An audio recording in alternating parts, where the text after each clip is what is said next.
Wilson egon zen Stornowayn. Gauza asko kontatzen ditu 19. mendeko bizimoduari buruz. Herri handia zen Wilsonen irudiko Stornoway, Irlako handiena.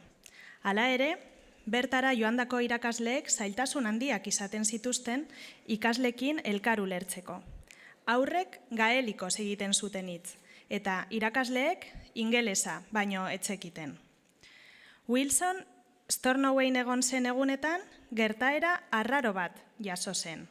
Stornowaydik ordu erdibeidera, Lewis Irlaren iparmuturrean bada itsasargi bat.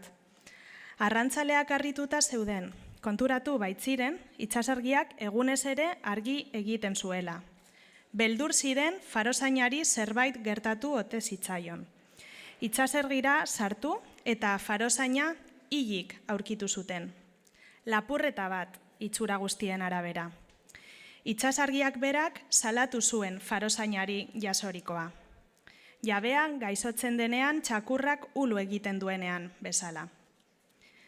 Wilsonen liburuan gauza bat egin zitzaidan deigarria. Eskoziarrek uste zuten gaelikoa zela, Tubalen hizkuntza, euskaldunok legez.